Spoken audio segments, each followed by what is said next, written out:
Ba-dum-bum-ba-dum-bum-ba-dum-bum-bum.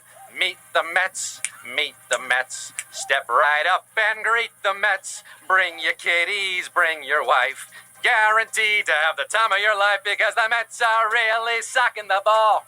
Knocking those home runs over the wall. East side, west side. Everybody's coming down to meet the METS Mets of New York Town. Yes, it is Wednesday, my dudes, which means opening day is mañana.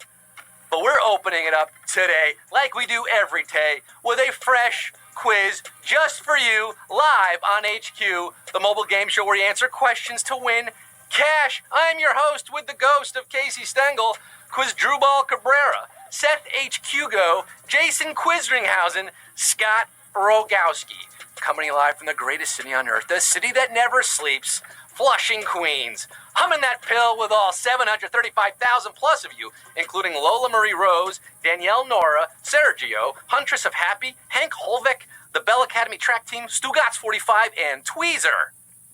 Spring training is over, guys. You better be limber. Stretch that rotator cuff. I don't want any torn labrums today as you tap your answers. We're playing 12 innings, 12 questions. Get them all right.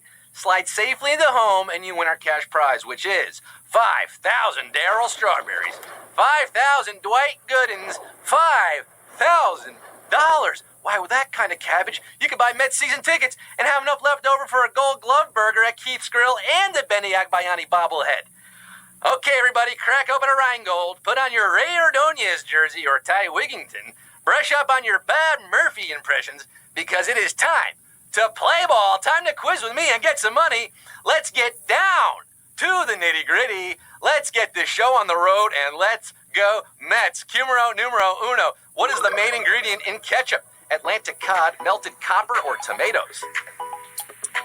Ketchup, ketchup, ketchup, ketchup. Are you here to solve my ketchup problem? Whatever you call it, whatever your brand, check the label and you'll see tomatoes at the top of the ingredient list. Of course, tomatoes, ketchup. 764,947 are going to be catching up with me to Q2. The rest are in way over their heads. Hey, you heard the news, right? About tonight's game? Are you ready, players, to win our biggest prize ever presented by Ready Player One? Tonight's 9 p.m. Eastern game is going to be $250,000. Yes! Are you going to find the Easter eggs? Are you? You going to spend your money wisely if you win? That's a lot of money. That's tonight. But let's get back to today. Q2, in an old expression, what's good for the goose is also good for the what? Gander, people of Wakanda, or the goose's social media? You know, an updated phrasing would be like, strong enough for a man, made for a woman. What's good for the goose, female, gooses are female, is good for the gander, which are male geese. A male goose is a gander. 720,717. Getting it right. Of course, these male, females, that is if you still subscribe to the heteronormative constructs. I mean, maybe it's a cisgander goose. Maybe the goose identifies as a duck.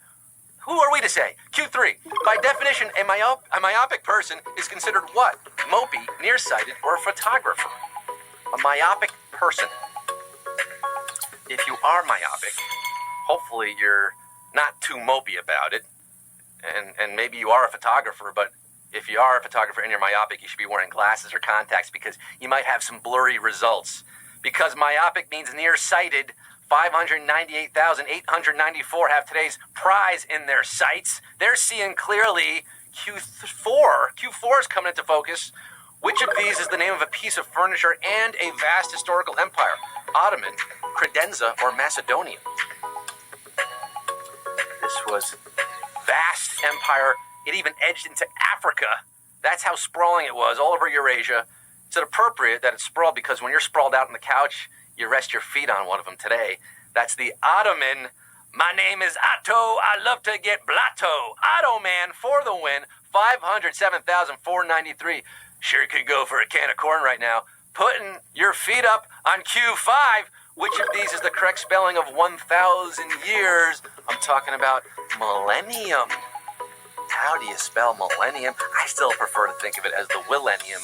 Will 2K, baby. 18 years in and I'm still getting jiggy with it. Do you want to always remember how to spell millennium? Well, 1,000 is a power of 10, and you need 10 letters to spell millennium. M-I-L-L-E-N-N-I-U-M. And look at what we have here, folks. Brutal question at Q5. We just lost, 300,000 of you there, down to 173,727 who are hopping in the Millennium Falcon to Q6. Which of these is not one of the two measurements in a blood pressure reading? Diastolic, hemostatic, or systolic? There are two numbers in your blood pressure, right? It's like amplitude and frequency of a wave. You want to be at around 120 over 80, 110 over 70 is even better. Systolic is the first number there, and diastolic is the second. Hemostatic is something that stops bleeding. That's not part of this. That's not good. 139,851. Getting it right. Their hearts are pumping. Your blood is racing. On to Q7 on AFI's list of greatest film heroes and villains who played a character listed as both Anthony Hopkins, Arnold Schwarzenegger, or Gary Cooper. Both a great hero and a great villain. Ooh, range. Anthony Hopkins is the number one villain, really. Hannibal Lecter is number one on the list. Yeah, I can't remember any hero roles for Anthony Hopkins. Gary Cooper made the list 3 times, all as heroes. I mean, he was Lou Gehrig for crying out loud. But as for a villain turned hero, look no further than the Terminator, the Governator, Arnold Schwarzenegger. He was a baddie in the first one and a good guy in T2. 52,715 getting this one right. On another slightly savage question here, Mr. Freeze in Kindergarten Cop, I thought that would get the love, but no. 52,715 getting it right. The rest of you, hasta la vista, baby. Q8, who was the first woman to serve as a Supreme Court Justice? Sandra Day O'Connor, Madeleine Albright, or Ruth Bader Ginsburg?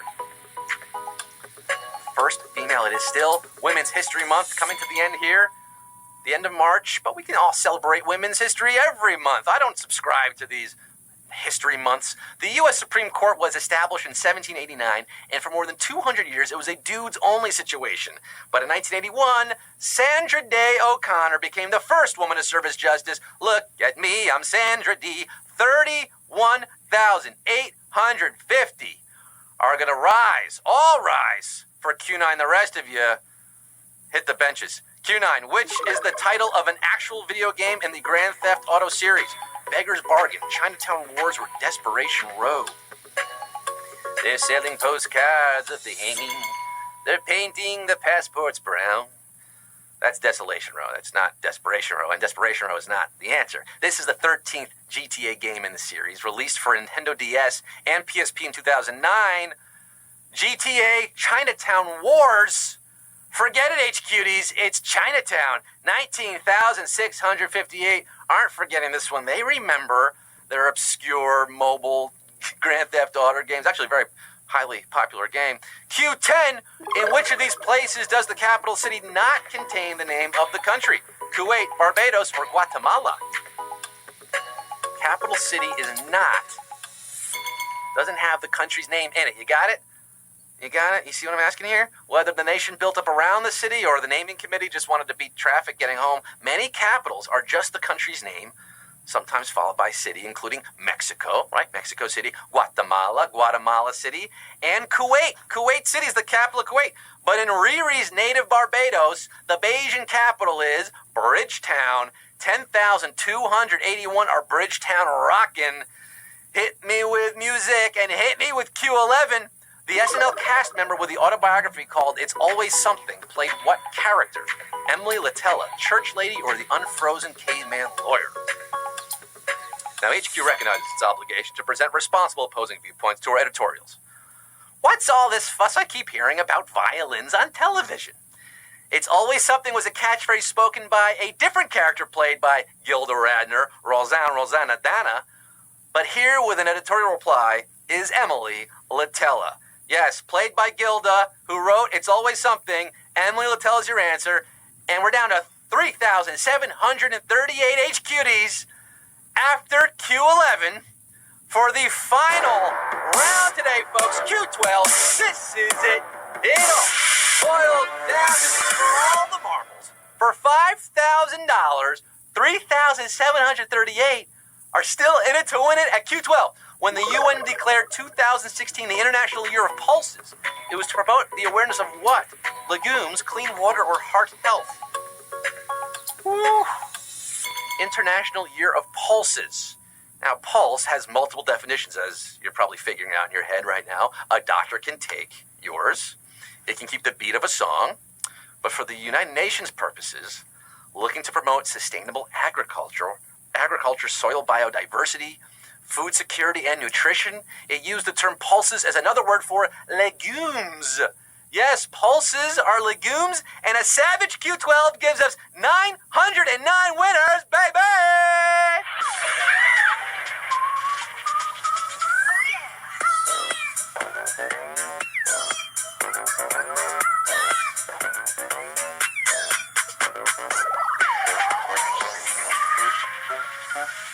Well, how about that, folks? Our first Savage question at Q12 knocked out over 3,000 of you, but 909 stayed in it, got it right, split in 5K, which is about $5.50 or $5.51. I'm seeing Karina Martin's making some money. Mr. Nowhere, M. Nowhere making some cash today. JD Andujar. Very good. Alex Agassi and a bunch more of you. I can't read them all. 550, 551. That's pretty good money, right? Yeah, for not doing much. You won HQ, you're in the winner's circle. But you know what's really good money? Like, really, really good money? Tonight's prize. $250K. Yippee-yi-yo-kai, $250K. Tonight, 9 p.m., $250,000. What would you do with $250,000? Let me know. Let me know now over Twitter. Do you have extra lives? Did you get your extra lives? Maybe there's an Easter egg on HQ today. Check our Twitter, HQ Trivia, to get an extra life. Refer your friends. Is another good way to do it. Yeah. Our biggest prize ever awaits tonight at 9 p.m., so come on back. You're not going to miss that one.